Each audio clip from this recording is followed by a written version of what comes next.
Bonjour.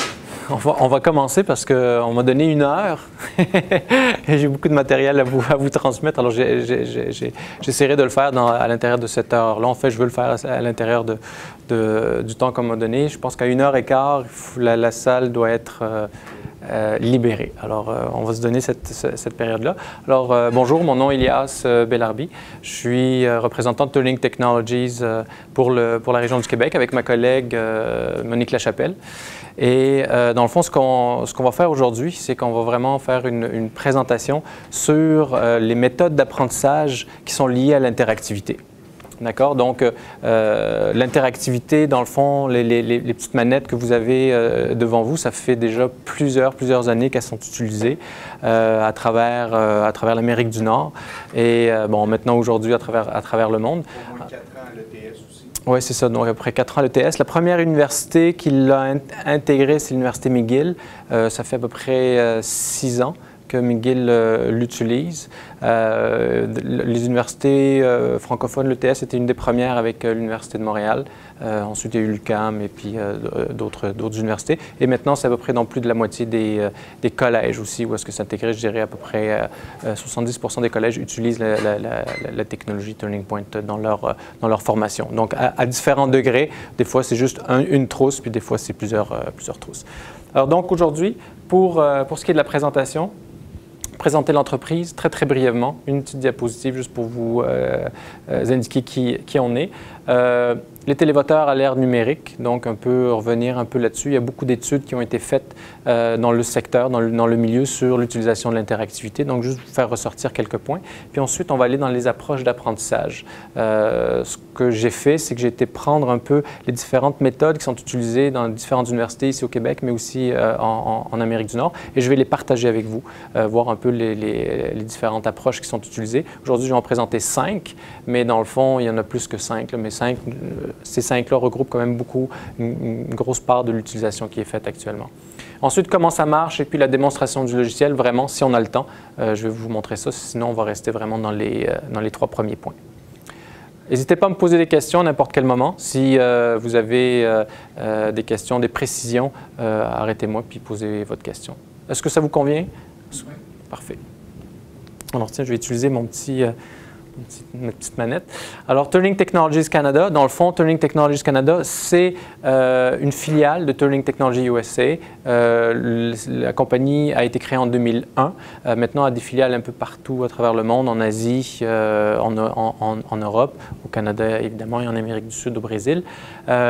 C'est la première compagnie au niveau qui est spécialisée vraiment dédiée à l'interactivité au niveau des télévoteurs, mais sachez aussi que vous avez des télévoteurs et vous avez aussi ce que nous on appelle des manettes virtuelles. Donc les élèves peuvent maintenant utiliser aussi des téléphones, des ordinateurs, des tablettes pour voter et pour participer. Et les deux systèmes peuvent être utilisés de façon conjointe simultanément dans une même classe. Par exemple, au HEC, le professeur, lui, il laisse le choix à l'élève s'il veut utiliser une manette physique ou s'il veut utiliser une manette virtuelle.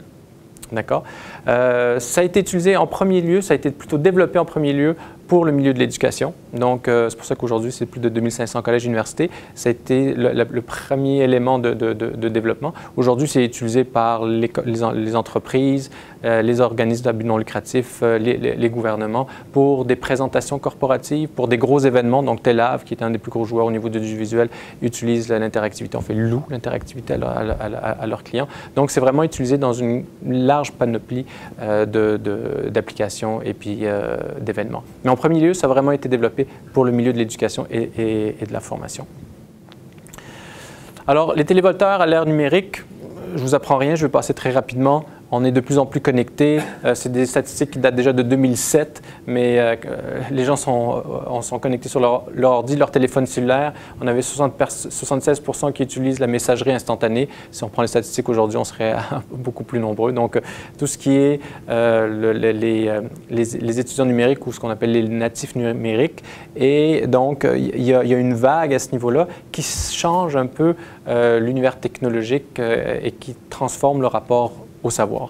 Là, il y a beaucoup d'études qui ont été faites. Ce que je veux relever par rapport à ça, c'est que les les étudiants aujourd'hui reconnaissent l'apport positif des technologies de l'information. Puis là, c'est les technologies de l'information de façon très, très large à leur vie scolaire. Et donc, il y a une adaptation à faire à ce niveau-là.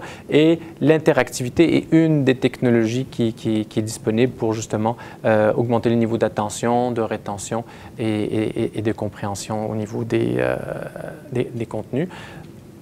Au niveau des technologies interactives, puis ce n'est pas seulement celles que je présente aujourd'hui, mais très largement, il y a beaucoup d'études qui ont été faites aussi. Les technologies au niveau de l'interactivité, d'avoir une interaction en temps réel avec les élèves, ça augmente vraiment les niveaux, dans le fond, de participation. Et de rétention. Beaucoup d'études qui sont sorties sont disponibles sur le site web. Il y en a qui ont été faites par l'Université McGill, l'Université de Montréal également. Donc, 70% des étudiants affirment être plus enclins à participer à cause du caractère anonyme. Parce que dans le fond, avec les manettes, on peut savoir qui donne quoi comme réponse, comme ça peut être totalement anonyme. Donc, à la base, c'est anonyme, mais si on fait connecter une personne avec la manette, et à ce moment-là, on peut suivre durant tout le cursus, là, savoir qu'est-ce que telle personne a répondu, puis voir un peu son évolution à travers le cours. Donc, apprentissage plus approfondi aussi, du fait qu'il y a des discussions qui se font à la suite du feedback. Et c'est ça qui est l'élément intéressant, c'est que le feedback, il ne va pas juste chercher à essayer de voir qu'est-ce que la classe pense ou est-ce qu'ils ont compris ou pas compris, mais c'est de les faire discuter. Je vais vous donner des exemples par la suite à ce niveau-là. Et bon, ça augmente la présence, ça augmente les résultats de tests, donc à plusieurs niveaux. Même au niveau corporatif, si je regarde ces diapositives-là, c'est une source où est-ce que classe avec télévoteur, classe où il n'y a pas d'interactivité, les résultats de test, donc avec les télévoteurs et sans les télévoteurs. Et ils ont refait le même examen un mois après pour voir un peu la rétention de ces contenus-là. Et la rétention était plus importante lorsqu'ils avaient utilisé les télévoteurs. Alors, dernier point à ce niveau-là, avant de rentrer dans les méthodes d'apprentissage, c'est que ça reste un outil. Hein, c'est que les recherches à ce jour semblent suggérer que c'est davantage comment on va utiliser l'interactivité que l'outil lui-même qui va dans le fond déterminer l'efficacité pédagogique. Et puis, parce que on le voit des fois même dans des entreprises, ils vont utiliser l'interactivité seulement à la fin pour voir un peu leur satisfaction par rapport au formateur, par rapport au présentateur. Mais ils ne l'ont pas du tout utilisé durant la présentation ou la formation. Donc à ce moment-là, c'est très limité. On remplace juste du papier par de l'interactivité. Donc on est plus efficace peut-être au niveau du suivi, mais au niveau de ce qu'on peut utiliser au niveau de l'interactivité, au niveau du potentiel, il est utilisé à vraiment une infime partie par rapport à ça. OK? Alors, je vais tout de suite vous demander de voter. Avez-vous déjà utilisé les télévoteurs? Moi, ça va me permettre de savoir à qui j'ai affaire dans la classe. Alors, 1, oui en tant qu'animateur, oui en tant que participant ou non. Alors, vous voyez que les votes sont rentrés. Tout le monde a voté. Parfait. On est effectivement. Bon, ben, j'ai une classe quand même assez bien partagée, c'est bien. Alors, on est soit on l'utilise en animation ou pas du tout utilisé. Bon, ben, c'est intéressant. Excellent. Alors, je vais juste vous dire, en posant cette question-là aussi, je vous ai mis dans deux groupes. Alors, vous avez le groupe qui l'a déjà utilisé en tant qu'animateur et le groupe qui ne l'a jamais utilisé. Et vous allez avoir des points à la fin en fonction du groupe que vous êtes, en fonction des réponses que vous allez donner, parce qu'il y aura des réponses avec des points des questions avec des points pour les bonnes réponses. Parfait. Méthode d'apprentissage, donc 5. Rétroaction immédiate, qui est celle qui est le plus couramment utilisée. Donc le feedback, si on prend en anglais, c'est le mot qui est le plus souvent compris. L'engagement. L'enseignement par les pairs, qui a été développé par un professeur de l'Université Harvard, Dr. Mazur. Je pense qu'il était même venu donner une conférence ici à l'ETS. L'enseignement agile et l'évaluation par l'apprentissage. Alors, c'est les 5 que je vais passer au travers aujourd'hui, puis je vais le faire une après l'autre. Ça va jusqu'à présent? Alors, utiliser les télévoteurs dans le fond, le premier élément, c'est l'implication active dans le processus de découverte. Ce qu'on veut dire par là, c'est qu'on pose la question avant de passer le contenu. Donc, on fait réfléchir les élèves avant de passer le contenu. Ça nous permet de voir où est-ce qu'ils en sont aussi par rapport à la compréhension et puis s'ils ont lu, s'ils ont fait leur devoir avant. Donc, on leur pose 1, 2 questions. Donc, ça les fait réfléchir et ça les amène aussi, donc, ça amène le professeur à voir les élèves, où est-ce qu'ils en sont par rapport déjà à leur niveau de compréhension pour adapter ensuite le matériel et l'explication. L'autre élément, c'est la rétention des connaissances. Donc, c'est qu'on passe le contenu et ensuite, on pose la question. Et donc, on pose la question, ça nous permet de voir donc, le niveau de compréhension et si le niveau est satisfaisant, on passe au prochain contenu ou sinon, on revient, si on veut, et on vote de nouveau pour voir si jamais il y a une amélioration. Petite anecdote, il y a un professeur qui mentionnait que la première fois qu'il avait utilisé McGill, ça lui a pris 4 fois avant d'avoir une amélioration dans les retours au niveau de la compréhension de son contenu. Alors au début, quand on utilise l'interactivité, la première fois, ça peut être décontenançant pour un professeur. Lorsqu'il pose la question, il passe son contenu, il pose la question du niveau de compréhension, personne ne comprend, il le refait, ils ne comprennent pas. Alors il avait trouvé ça pas mal spécial, mais il a ajusté après son discours, puis ça a beaucoup mieux été. Mais je peux le comprendre qu'après 4 fois, ça a dû être... Ça a dû laisser quelques traces. Alors, dans le fond, juste pour montrer la façon que c'est utilisé, par exemple, à McGill, ils vont passer le contenu et ensuite, ils vont poser une question et ils vont avoir un indicateur de bonne réponse. C'est vraiment le modèle qui est utilisé. Alors, par exemple, ici, le nom Canada vient du mot iroquoien katana, qui signifie 1, libre. Et je vous pose la question 2, lointain, 3, grand, 4 villages, 5 montagnes. Alors, je vous donne quelques secondes pour voter. Alors, ce qu'on peut faire aussi, c'est, dans ce genre de questions-là, il y a un élément que j'aurais pu rajouter, c'est 6, je ne sais pas. Et à ce moment-là, avec les élèves, c'est intéressant aussi, vraiment, quand ils ne savent pas, quand c'est anonyme, ben, ils ne savent pas, puis on a vraiment le pouls de la classe. Donc ici, je vois que donc il y a quand même grand, c'est bon, village, c'était la bonne réponse. OK? Alors dans le fond, je pourrais revenir, réexpliquer donc ma diapositive, si j'avais eu une diapositive sur des explications ou plus une diapositive, revenir sur ma présentation et demander de voter de nouveau. Et puis là, on pourrait très bien voter de nouveau. Et normalement, en principe, je devrais avoir une amélioration au niveau des réponses. Bon, c'est pire, mais... Alors, dans le fond, on utilise le résultat des votes, donc, parce que dans le fond, lorsqu'on a ce feedback-là en temps réel, pour ceux qui l'ont jamais utilisé, c'est vraiment intéressant parce que souvent, on pense qu'on est les seuls à ne pas comprendre quelque chose, et puis on n'ose pas lever la main. Alors qu'avec ça, ça nous permet, avec l'interactivité, dans le fond, ça nous permet de voir où est-ce qu'on en est par rapport au groupe, de voir notre performance individuelle, mais de voir où est-ce qu'on est par rapport au reste du groupe. Et ça, c'est vraiment très, très, très important, que ce soit pour voir où est-ce notre niveau de compréhension par rapport au contenu, mais aussi, vous allez voir tout à l'heure, pour toutes sortes d'opinions et pour susciter toutes sortes de discussions. Et c'est là où est-ce que ça devient intéressant. L'interactivité, c'est pas juste de recevoir cette information-là, mais c'est qu'est-ce qu'on en fait aussi de cette information-là, de ce feedback-là en temps réel. Donc ça, c'est la rétroaction immédiate. Maintenant, si on prend au niveau de l'engagement, donc engagement, comme ce que je mentionnais tout à l'heure, les élèves, ils ne sont pas tous enclins nécessairement à toujours participer et puis à répondre et puis à donner leur opinion. Il y a des recherches qui démontraient que 25% des étudiants participent aux discussions et seulement 12% participent régulièrement. Vous le savez, professeur, c'est toujours les mêmes qui participent. Et là, avec l'interactivité, ça permet vraiment de démocratiser ce processus-là puis d'avoir beaucoup plus de participation. Ça permet aussi ce qu'on dit, c'est de stimuler l'investissement psychologique dans l'apprentissage parce que quand ils savent qu'ils vont se faire poser des questions, ils vont suivre de façon beaucoup plus attentive parce qu'ils vont être présents, ils savent qu'à toutes les 10 minutes, à toutes les 15 minutes, ils vont se faire poser des questions. Il y aura un challenge et vous allez voir tout à l'heure, on peut poser des questions aussi pour avoir des points, pour montrer que celui qui a répondu le plus rapidement. Donc, ça les garde sur leur keep them on their toes, comme on dit en anglais, les garder prêts à participer. Et ça implique tous les étudiants. Alors, petite question, encore une fois, hein, c'est quand même une présentation interactive. En moyenne, quelle est la durée d'attention d'un adulte? Alors, 1 à 2 minutes, 2 à 4 minutes, 5 à 10 minutes ou 20 à 30 minutes, moyenne.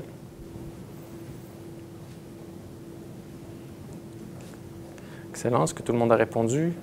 Oui, on a tout le monde. Alors, 5 à 10 minutes, bon, vous connaissez bien vos étudiants, c'est très, très bon. Alors, effectivement, c'est de 5 à 10 minutes. Donc, ce que ça nous amène, on fait les meilleures pratiques au niveau de l'utilisation de l'interactivité, démontre que de poser une question à toutes les 7 à 10 minutes, c'est la façon la plus optimale de l'utiliser au niveau d'augmentation des niveaux d'attention et de rétention. Donc, il y a IBM qui avait fait des tests là-dessus. Ils avaient pris des étudiants pas d'interactivité. Ils avaient pris un facilitateur, donc une classe avec un facilitateur qui va chercher le feedback, qui va chercher un peu l'animation avec la classe, et une classe avec l'interactivité qui posait des questions à toutes les 7 à 10 minutes. Et on fait au niveau du niveau d'attention et de rétention de contenu, c'était la classe qui utilisait les télévoteur, il y avait eu un graphique qui le démontrait là, sur une période d'1 heure à peu près. Donc, comment est-ce qu'on va le faire? Comment on suscite cet engagement-là? Donc, il y a plusieurs techniques. Il y a le répondant le plus rapide et qui donne la bonne réponse. Vous allez le voir, je vais vous faire un petit exemple. Classement par priorité.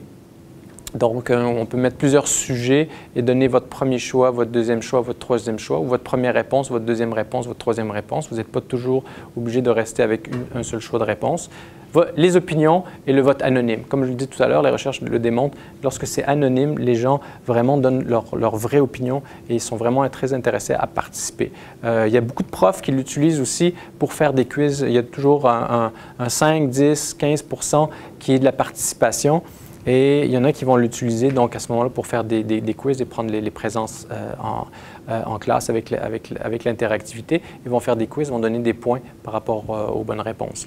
Et puis après, ils vont pouvoir suivre donc l'évolution des réponses dans le fond de l'élève dans le temps du trimestre, dans le fond, de automne ou hiver ou été.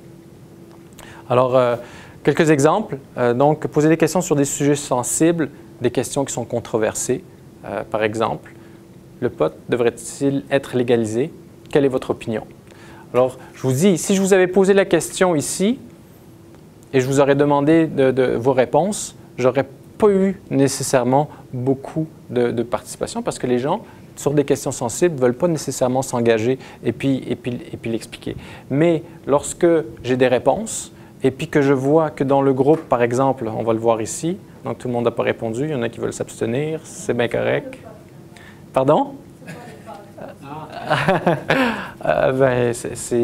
Pardon, c'est quoi le? C'est quoi le podcast? Ah, c'est quoi le cannabis, oui. Alors, je vois qu'ici, on a quand même une distribution, mais il n'y a personne qui est totalement en désaccord. Alors, par contre, donc à ce moment-là, je peux demander la question. Ceux qui sont tout à fait d'accord, ils voient qu'ils ne sont pas seuls et je leur demande pourquoi. Ceux qui sont neutres ou plutôt en désaccord, bon, ce n'est pas le cas ici, je peux leur poser la question parce qu'ils savent qu'ils font partie d'un groupe, ils ne sont pas tout seuls. Ce que ça fait au niveau de l'interactivité lorsqu'on a ce feedback-là en temps réel, bien, ça démontre, en fait, ça nous réconforte et ça nous démontre qu'on fait partie d'un groupe et à ce moment-là, ça nous amène à nous exprimer davantage et puis à susciter ce genre de discussion-là. Donc, il y avait un prof qui me racontait que ce qu'elle avait fait, elle avait posé une question sur l'éthique. Alors, elle avait demandé aux étudiants, est-ce que vous considérez comme une personne éthique? Et là, donc, les réponses étaient, dans la plupart, du côté oui. Et ensuite, elle leur a posé des questions tout au long de la présentation. Dans telle situation, qu'est-ce que vous feriez? Dans telle situation, qu'est-ce que vous feriez? Dans telle situation, qu'est-ce que vous feriez? Et elle a reposé la même question à la fin. Et c'était beaucoup plus du côté non éthique. Parce que dans le fond, les gens, ils pensent qu'ils sont éthiques, mais que lorsqu'on leur pose la question, puis c'est une participation, une interaction qui aurait été impossible de faire sans le côté anonyme du débat. Et ici, par exemple, donc, quand je vous disais tout à l'heure, les répondants les plus rapides, alors soyez prêts. Alors, si vous voyez que votre classe, il y a des moments où est-ce que les étudiants, ils veulent avoir ces éléments-là, parce que pour les étudiants compétitifs, les étudiants, vous pouvez séparer votre classe en deux, en groupe, vous pouvez le faire de façon individuelle, mais le fait de poser une question et puis de leur donner des points, ça peut être juste donner des points, mais ça peut être aussi donner des points à ceux qui répondent le plus rapidement. Alors, soyez prêts. Voici la question. Il y a des lustres combien d'années dans un lustre? 5, 10, 50, ils ne sont pas faciles, hein? 100, 1000. OK. Bon, parfait. Alors, donc les réponses sont surtout du côté du 100 et la bonne réponse était 5. Ah, ben là, ça ne marchera pas, mon affaire, parce qu'il n'y a personne qui ait la bonne réponse. Ouais.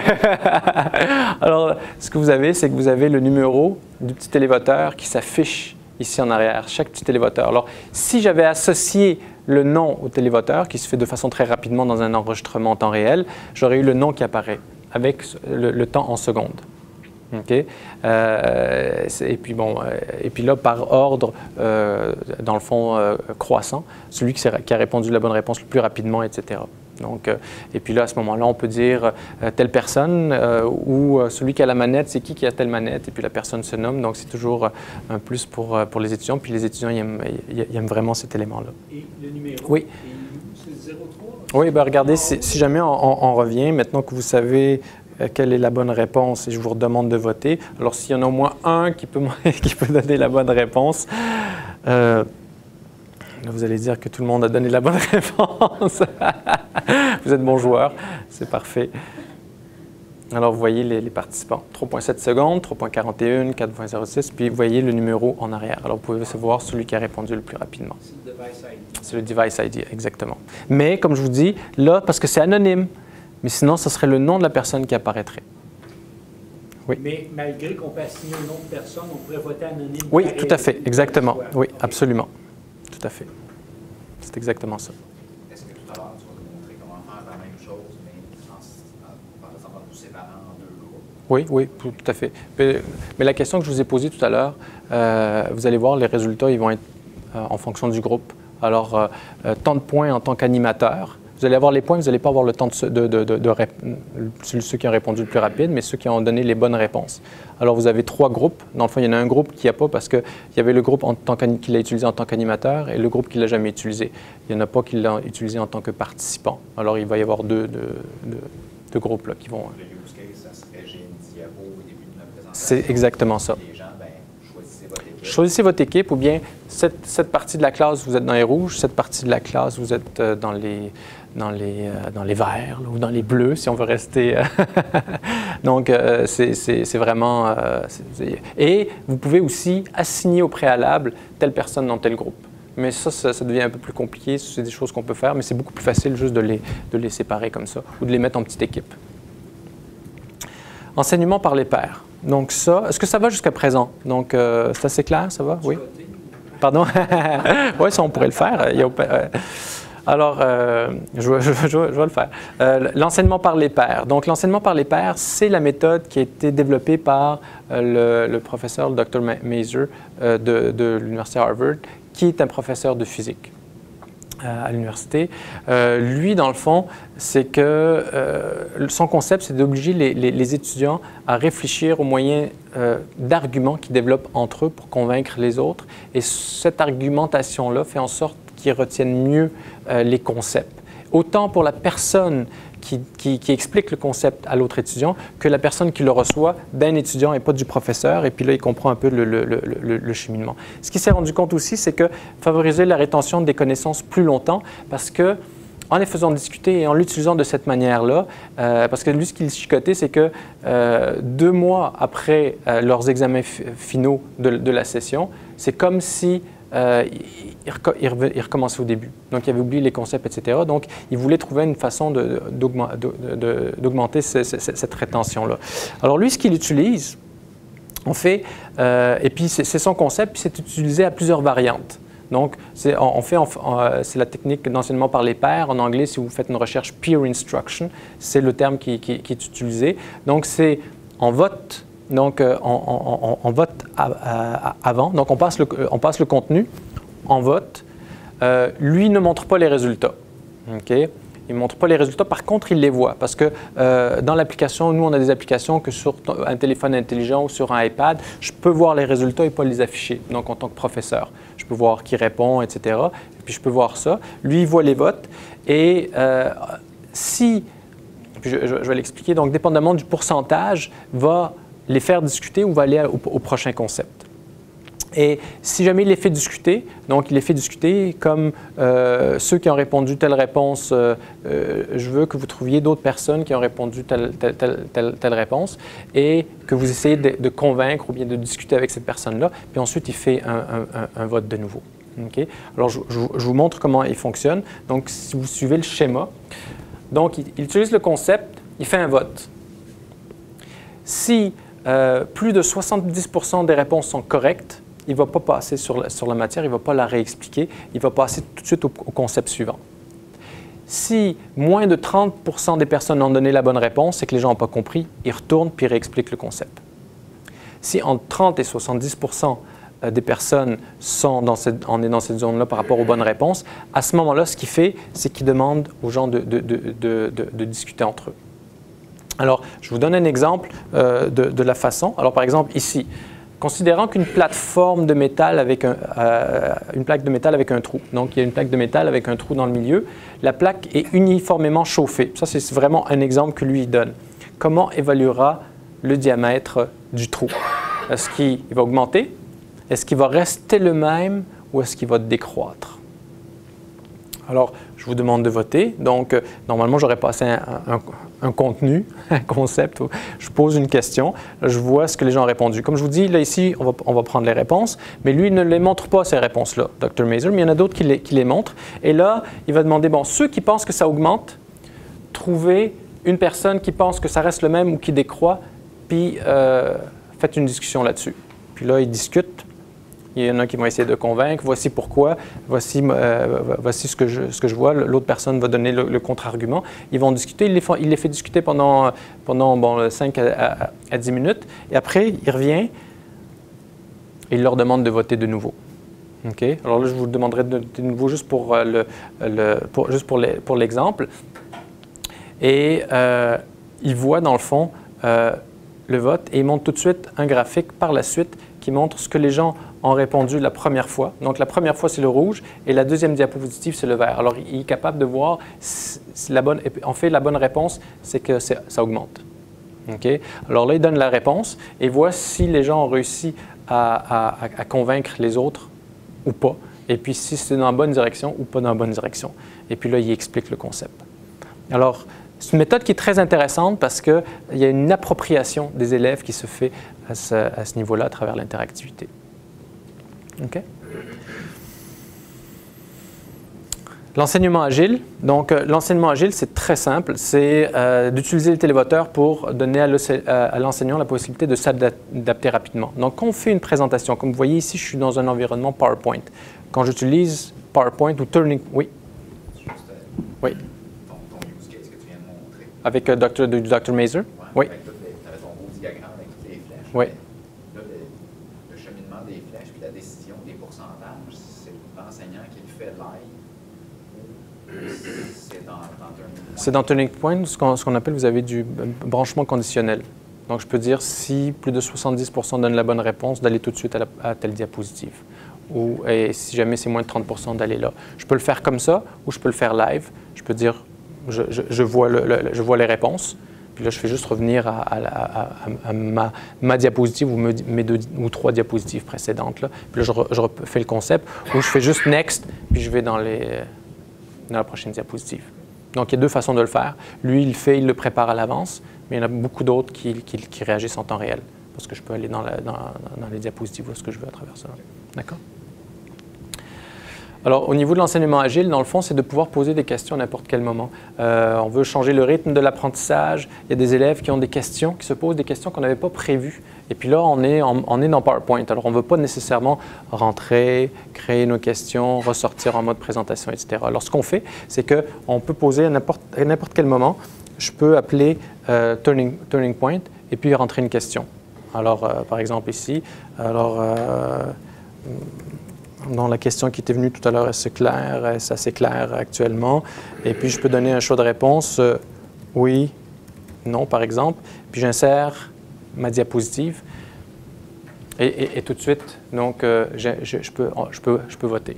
Donc, c'est un raccourci clavier pour faire ouvrir cette boîte-là? Oui, c'est ça, c'est un raccourci clavier. F5. OK. F5, ou sinon, ce que vous avez, puis là, j'ai quelque chose ici là, qui est, je pense, le partage web. Là.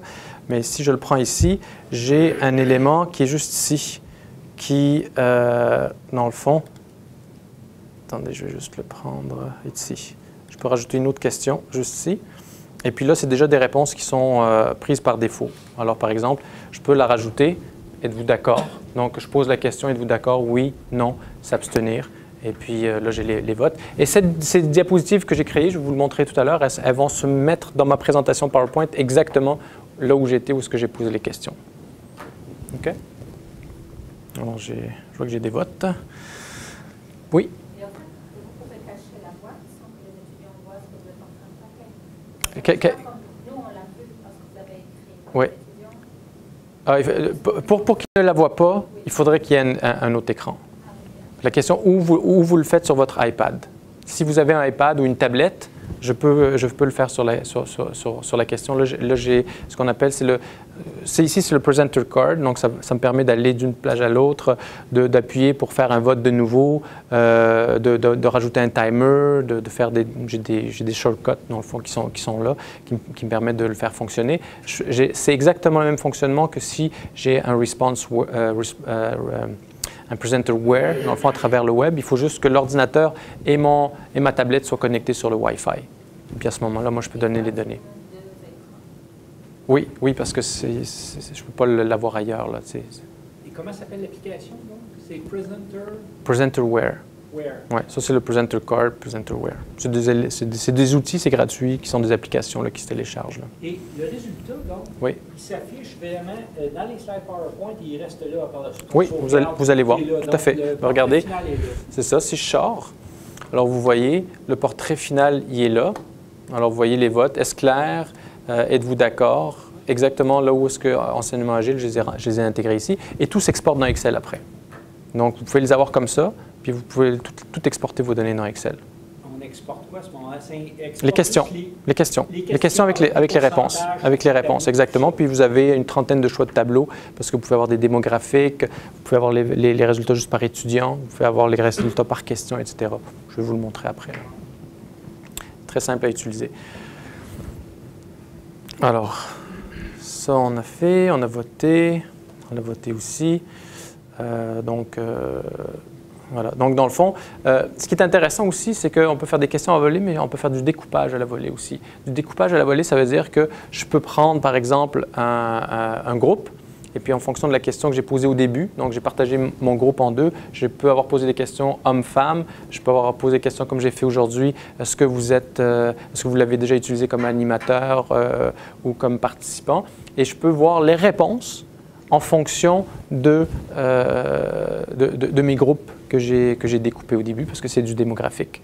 Alors là, je peux faire, encore une fois, créer de l'interactivité par rapport à ça.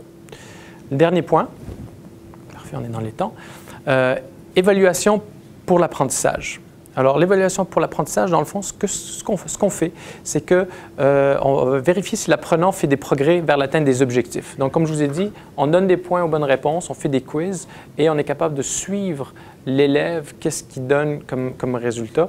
Et puis, donc, on exporte tout dans Excel, mais on a aussi un élément qui s'appelle de merger les sessions. Et puis là, on peut avoir toutes les fois qu'on a posé des questions durant mon cours, je peux tout mettre ensemble puis d'avoir les résultats de l'ensemble de mes cours et l'ensemble de cet élève-là. Oui? Mais dans ce cas-là, on est obligé à chaque fois de donner un étudiant la même. En fait, il y a deux façons de faire. Soit c'est anonyme, vous le distribuez. Puis quand on a des questions sensibles, souvent les étudiants, des fois il y en a qui vont même être méfiants, surtout au début quand c'est la première fois qu'ils l'utilisent, on leur dit, bon, si vous êtes méfiant, vous voulez être sûr que c'est anonyme, partagez-vous vos manettes, c'est impossible de savoir qui donne quoi comme réponse. Sinon, effectivement, il faut donner la bonne manette à la personne ou on a un élément qui s'appelle enregistrement en temps réel. Alors on a les noms, 10 noms qui s'affichent.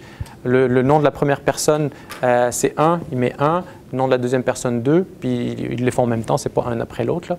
Donc si vous avez une classe comme ici, peut-être de 30 personnes, vous avez 10 noms, 10 noms, 10 noms, puis tout le monde est enregistré. Ça prend, et ça vous permet de prendre les présences en même temps. Pour les plus gros groupes, il n'y a pas de problème non plus, il n'y a pas de limite vraiment au Non. nombre. Non, c'est le récepteur que j'ai ici, que je vais vous montrer sur l'écran, c'est jusqu'à 1000 personnes. Là. Ça fait que il n'y a pas de limite par rapport à ça. Alors, je vous montre le type d'apprentissage. C'est que ce qu'on va faire, c'est que le fait qu'il y ait plusieurs réponses qui sont acceptées. Donc, on va faire soit des réponses avec plusieurs types de réponses. On sait des fois que les étudiants, il y a des schèmes de pensée ou des façons de penser qui sont erronées et on veut les tester, on veut le savoir tout de suite. Parce que si l'étudiant prend cette route-là, on veut le savoir et on veut le corriger rapidement. Parce que c'est démontré que si on corrige rapidement une façon de penser qui est erronée, il ne va pas la garder, alors que sinon, il va la garder beaucoup plus longtemps.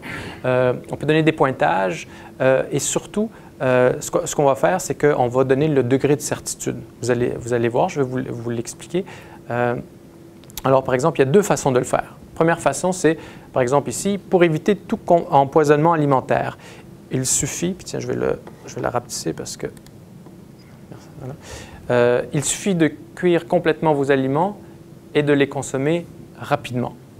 Alors, vrai, votre degré de certitude est élevé. Vrai avec un degré de certitude faible, ou faux avec un degré de certitude élevé, et faux ou faux avec un degré de certitude faible.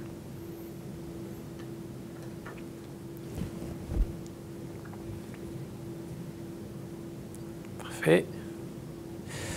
Alors, c'est bon, j'ai quand même la majorité, 57 plus 14%, donc on est à 81% qui ont donné la bonne, non, 71, pardon, qui ont donné la bonne réponse.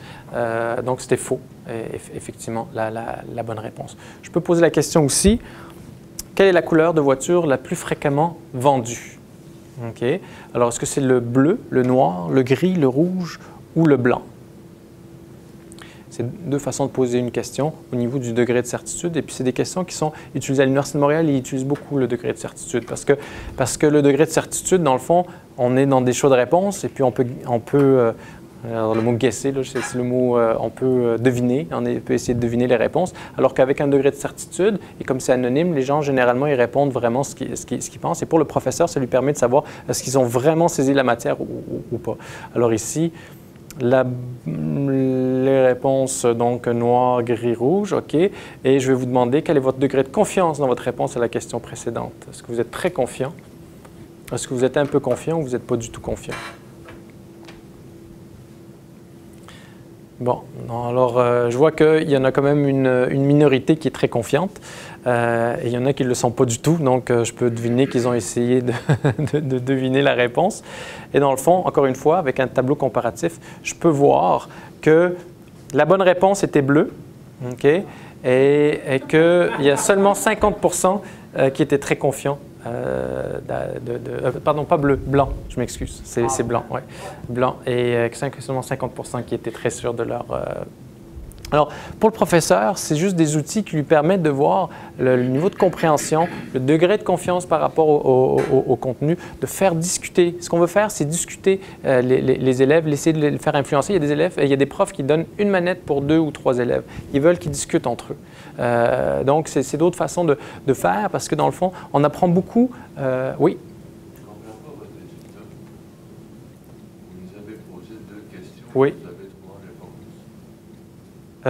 Non, la première réponse, la première c'était 5 réponses et la deuxième c'était 3. Est-ce que vous êtes très confiant, un peu confiant ou pas du tout confiant? Ouais.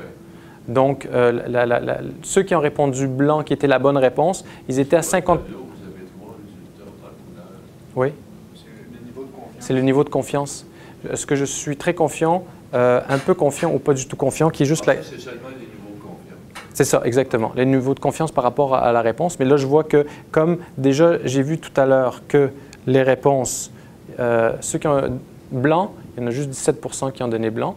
Et sur les 17 %, il y a 50 % qui étaient très confiants. C'est tout, là. Dans le fond, c'est une personne. Là, on a un petit groupe, là, donc donc on a un petit groupe, donc c'est plus difficile à expliquer, mais quand il y a une bonne répartition, on le voit très bien. Parfait. Et tout à l'heure, je vous avais séparé en deux groupes. Alors, ceux qui ont gagné, qui ont eu le plus de points dans les réponses, c'est le groupe en tant qu'animateur. Ceux qui ne l'ont jamais utilisé, malheureusement, ils ont un peu moins de points. Je vous explique comment ça fonctionne. C'est qu'on peut donner autant de points qu'on veut pour les bonnes réponses. On peut donner des points négatifs aux mauvaises réponses. Si, par exemple, je donne 100 points à un groupe, si dans ce groupe-là, ils sont 10 personnes, alors c'est 10 points par personne. Donc, si jamais j'ai la moitié qui donne la bonne réponse, je vais juste avoir 50 points. Donc, c'est toujours divisé en fonction du nombre de personnes pour que ça soit juste, parce que si on divise la classe en deux, ça se peut qu'on soit pas tout à fait dans le même nombre de chiffres. Le nombre de personnes, c'est le nombre de votes effectifs. Oui, le nombre de... manettes. Là, je prends pour acquis que chaque personne a une manette, là. Mais ça pourrait être une manette. À ce moment-là, c'est 100 points Je pourrais faire une équipe avec un vote. Je pourrais faire une équipe avec un vote. À ce moment-là, c'est 100 points pour la bonne réponse. Est-ce que c'est clair? En fait, la bonne réponse, j'ai 3 choix. La bonne réponse, c'est 100 points. Si dans mon équipe, on est 2 personnes, les 2 donnent la bonne réponse, j'ai 100 points. Une personne donne la bonne réponse, j'ai 50 points. Puis si les 2 donnent la bonne réponse, j'ai 0 points. C'est divisé, dans le fond, le 100, le pointage maximum qu'on peut avoir pour cette question-là et cette bonne réponse-là, c'est 100 points, par exemple. Ça peut être 1000, ça peut être 30. Là, je peux avoir plus qu'une bonne réponse. Je me demandais de l'impact. Des fois, c'est les voteurs, des fois, à certaines questions, il y a plus de gens qui répondent, à d'autres, moins de gens qui répondent. Oui. Je me demandais de l'impact. Est-ce que c'est divisé par le nombre maximum de télévoteurs qui ont répondu? C'est divisé par le nombre de personnes qui ont voté au début dans tel groupe. Pour la question. Et donc, si j'ai 10 personnes, donc je prends les réponses de 10. Dans le système, si je ne réponds pas, c'est 0 point. Mais je pourrais très bien tenir compte des abstinences. OK. Alors, comment ça marche? Il me reste quoi? C'est 15 minutes, là? Alors, je vais juste vous donner... Donc, vous pouvez avoir ce que vous avez besoin, dans le fond, du logiciel qui s'intègre directement dans PowerPoint. Vous avez, dans le fond, besoin des manettes qui peuvent être des manettes virtuelles ou physiques. Oui? Est-ce que ça veut dire que le logiciel est déjà déployé, je suppose, sur tous les ordinateurs ou pas? Je ne sais pas, ça dépend. En ce moment, il y a un petit bug, là, une mise à niveau qu'on doit faire d'ici une semaine, ça va être effectif. On peut emprunter les trousses à l'audiovisuel en bas du pavillon. Mais ça veut dire qu'on a de quoi installer dans la classe? Oui, c'est déjà installé dans les classes, mais c'est mieux de l'installer dans votre ordinateur de bureau aussi ou votre laptop. Comme ça, vous pouvez faire des tests puis créer vos questions là, à votre bureau. À l'avance, oui. Okay. Oui, en fait, c'est ça parce que dans le fond, le logiciel il est intégré dans PowerPoint. Et le logiciel est gratuit, vous pouvez le télécharger. Pour le faire fonctionner, vous avez besoin du petit récepteur qui est juste le petit élément qu'on vient de voir ici. Et vous avez besoin d'une manette pour répondre, que ce soit une manette physique ou que ce soit une manette virtuelle ou un ordinateur. Et ça roule sur un Mac ou Ça roule sur un Mac que sur un PC, oui. Mais sur le Mac, je suis un utilisateur. Oui. Je suis un utilisateur. Oui. Point. Oui. C'est pas toutes les versions d'Office. Non. À moins que vous ayez fait une mise à jour récente. Oui. En fait, en anglais, elle est déjà disponible. Là. Puis maintenant, en anglais-français, c'est exactement le même système. Donc, je peux créer mes questions en Mac, puis je peux les faire rouler en PC. Là.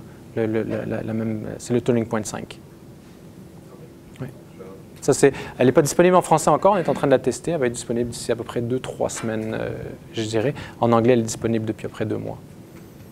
Oui? C'est quoi, c'est une icône ou une barre d'outils qui vient se... C'est une barre d'outils, je vais vous le montrer. Je peux vous le montrer tout de suite. Là. En fait, c'est... Oui, c'est exactement un port USB qui se met dans la clé USB. Vous voyez que ici, le turning point il est ici. Donc, je suis dans mon logiciel PowerPoint. Et puis, turning point, c'est la barre d'outils comme j'ai mon antidote. C'est exactement la même chose, ça vient s'intégrer dans Turning Point. Et dans le fond, si je veux créer une diapositive, alors je peux aller n'importe où, mettons ici, et au lieu d'aller dans Accueil, Nouvelle diapositive comme je ferais dans PowerPoint, je vais aller dans Turning Point ici et je vais faire insérer une diapositive et je vais lui demander, il va me demander quel type de graphique, vertical, horizontal, etc. Alors je peux lui demander de faire une... Et puis ensuite, tout ce que j'ai besoin de faire, c'est de rentrer taper ma question. Et puis il y a un élément pour entrer le texte de réponse, et puis là, je rentre les réponses. Et c'est tout ce que j'ai besoin de faire. Et mon graphique, c'est juste... Oui, je peux les changer, etc. Et ensuite, tout ce que j'ai besoin de faire pour le faire fonctionner, c'est de me mettre en plein écran. C'est vraiment très simple. Ça s'enregistre automatiquement dès que vous avez fini votre diapo? Oui. La question est fonctionnelle. Oui, c'est comme vous êtes dans PowerPoint, c'est votre master. Vous êtes dans PowerPoint. C'est comme PowerPoint qui le fait. D'ailleurs, vous pouvez même créer vos questions dans PowerPoint sous le format titre et texte. Alors, si je suis, puis je ne veux pas rentrer dans le... Mais si je fais une nouvelle présentation, qu'est-ce que je fais? Nouveau. Voilà, nouvelle présentation. J'ai mes contenus et puis je vais aller dans... Et je vais en format titre et contenu. Titre et contenu, je vais poser mes questions avec des choix de réponse. Là, c'est juste pour l'exemple, je vous donne un, mais vous pouvez en faire plusieurs, juste en PowerPoint. Et ensuite, aller dans Turning Point et au lieu d'insérer une diapositive comme on l'a fait, j'insère un objet, un graphique.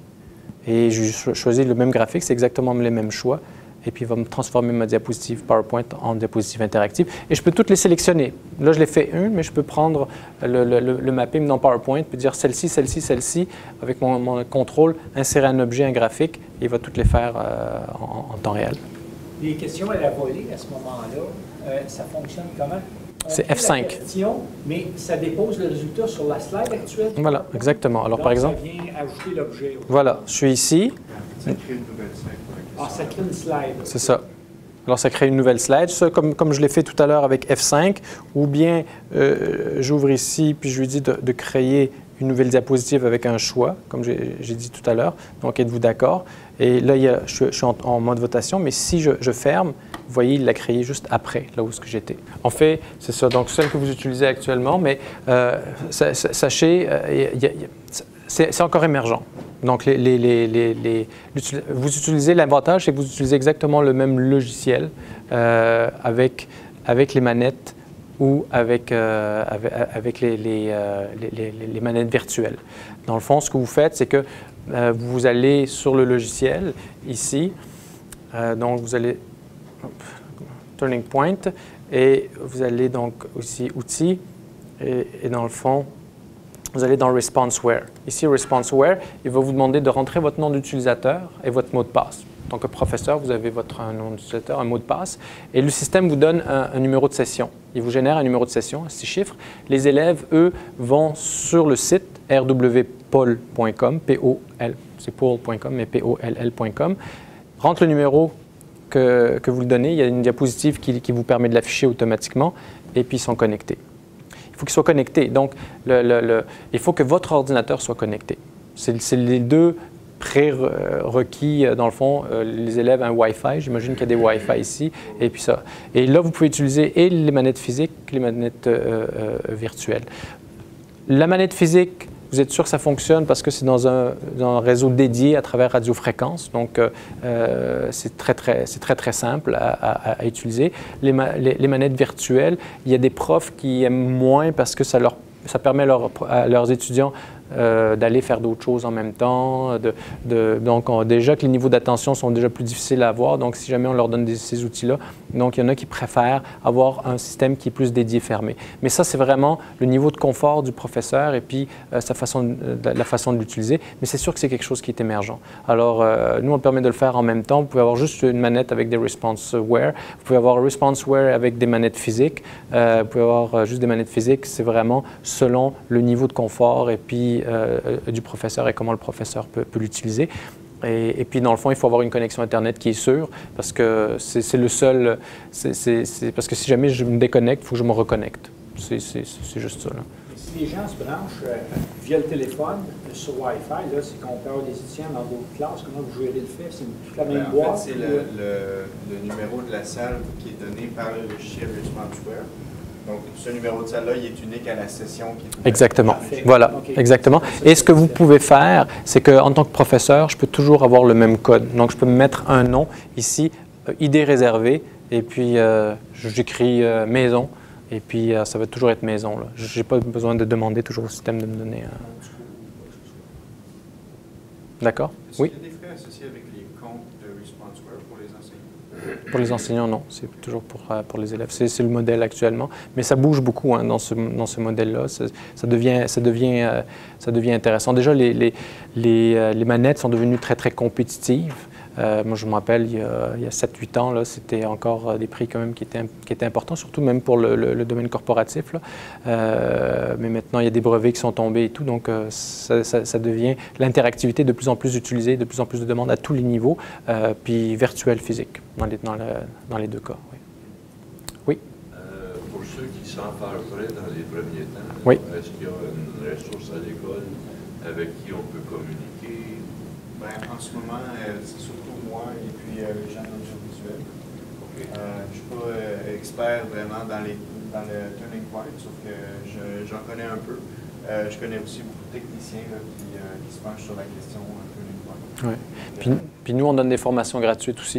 Ouais. Donc, des formations en ligne, vous avez beaucoup de vidéos, et on donne des formations gratuites par le web, où on pourrait donner une formation ici à différents professeurs, là, si nécessaire. J'ai une page web pour la conférence d'aujourd'hui, dans laquelle j'ai mis plusieurs vidéos qui m'ont été partagées par Turning Point, donc des vidéos tutoriels pour apprendre à utiliser le logiciel.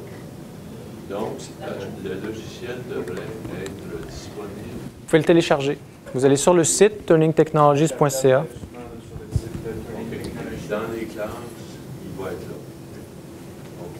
La page web que j'ai créée pour l'événement, c'est sur le site web de C-Utile, C-Utile. Juste à faire une recherche Google, vous allez tomber sur mon site web. Et puis, c'est dans l'onglet dossier, donc c'est la plus récente. Et quand on prépare le cours dans notre bureau, puis on veut insérer des pages comme oui. ça, est-ce qu'il y a un moyen dans notre bureau de tester? Oui, vous pouvez.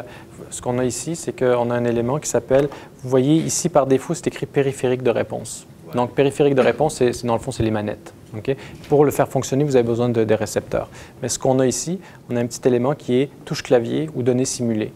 Donc, vous pouvez voter avec votre clavier ou voter avec des données simulées. Et puis, à ce moment-là, ça fonctionne là.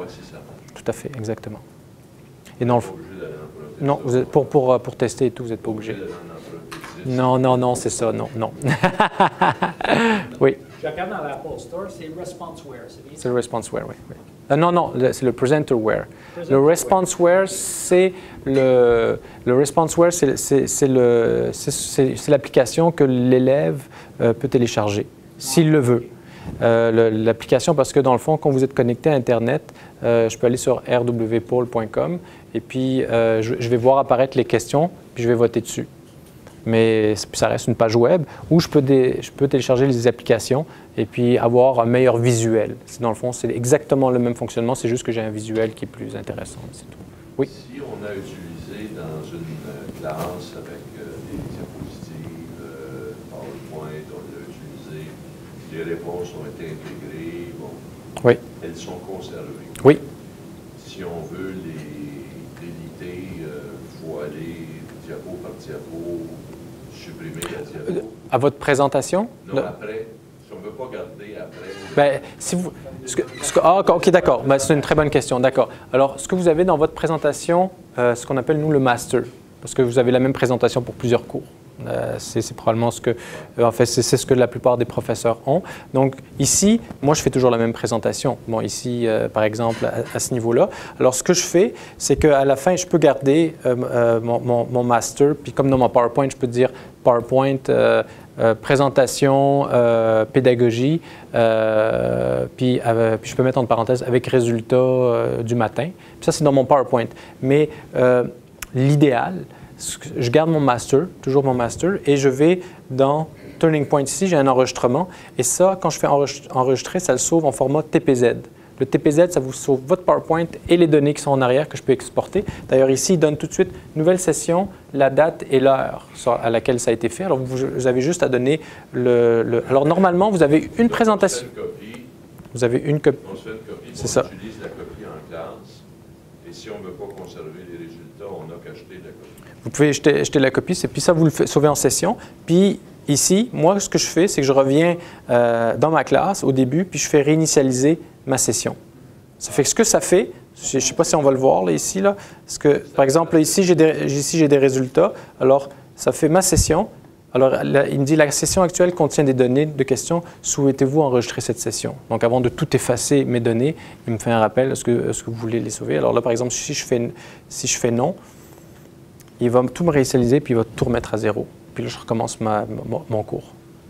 À la fin, normalement, de mon cours, là, ce que j'aurais dû, puisque j'aurais pu vous montrer, c'est que je vais dans Outils, je vais dans Rapport de la nouvelle section. Puis là, dans Rapport, j'ai un ensemble de rapports Excel, résultats graphiques par question, résultats par participant, etc. J'en ai une trentaine. Et tout ce que je fais générer le rapport et il me sort mon rapport Excel à la fin.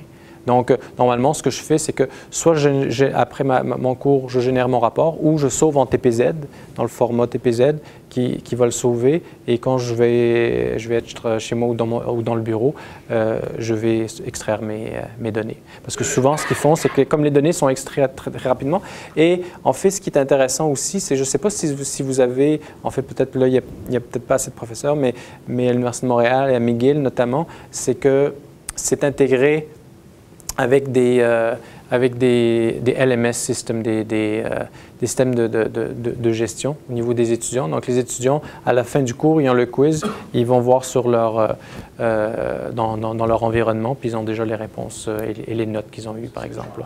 Enregistrer directement sur Shell. Alors, c'est intégré. En tout cas, c'est intégré dans Moodle, dans plein de systèmes. Oui. C'est au rez-de-chaussée du Ils en ont des centaines. Ben, ils ont 4 trousses de quarantaine de manières. Je pense qu'il y en a 200, là. C'est quelque chose comme ça, là, je crois. C'est ça. Est-ce qu'il est possible de réserver? Oui. Faut juste appeler. Tu ne veux pas arriver, tu as préparé un cours avec ça. On n'a plus de télévotaire. Parfait. Dans ce temps-là, il y a toujours la possibilité d'utiliser ResponseWare justement par Internet pour que les étudiants puissent répondre. Oui, tout à fait. Si jamais on les met. Oui, c'est ça. C'est que souvent, il y en a qui vont demander d'éteindre les téléphones. Alors, c'est ça. Donc, mais bon. Parfait. Alors, merci beaucoup. Merci pour votre présence.